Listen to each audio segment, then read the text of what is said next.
L'IDH, indice de développement humain, c'est un indicateur qui mesure le niveau de développement d'un pays selon trois dimensions. La dimension santé, c'est-à-dire l'espérance de vie de la population, l'éducation, donc le nombre d'années de scolarisation, le niveau de vie, donc, qui est mesuré par le revenu par habitant. Ça, c'est l'un des indicateurs qui sont très importants.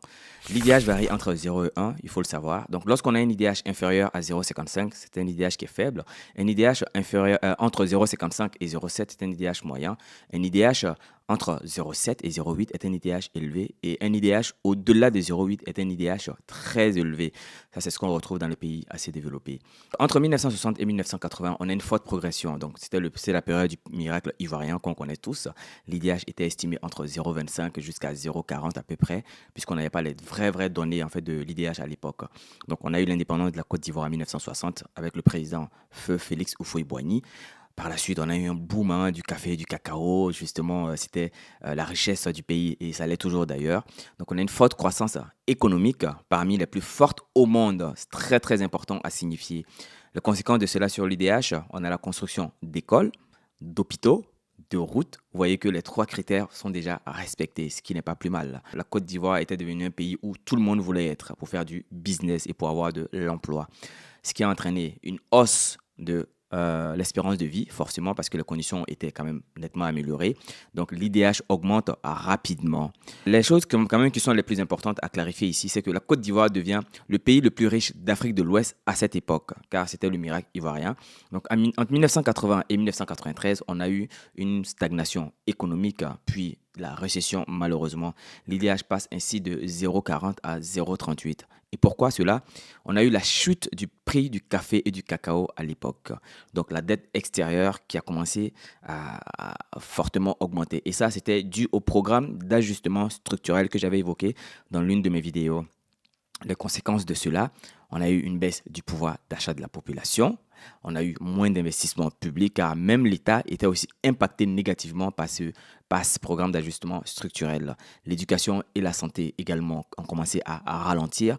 L'IDH cesse malheureusement de progresser. Donc entre 1993 et 2011, on a eu une forte dégradation au travers des guerres civiles que nous avons rencontrées. L'IDH passe ainsi de 0,38 à 0,45, c'était un peu en augmentation, mais c'était quand même très, très timide.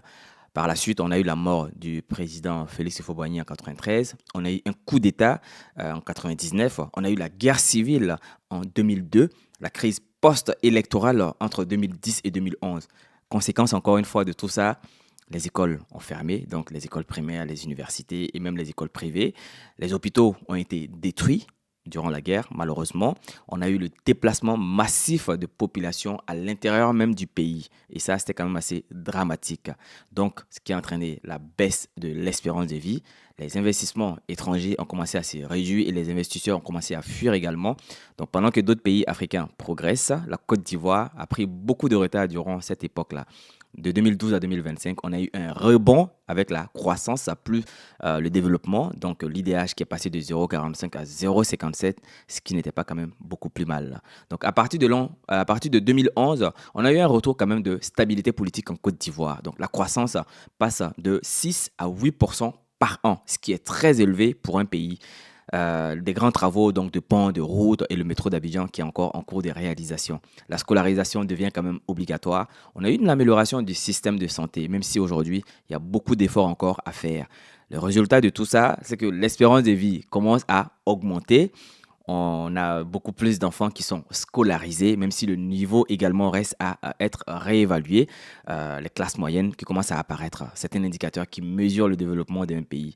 La Côte d'Ivoire entre aujourd'hui dans la catégorie de développement humain moyen, c'est-à-dire autour de 0,7, ce qui n'est vraiment pas mal.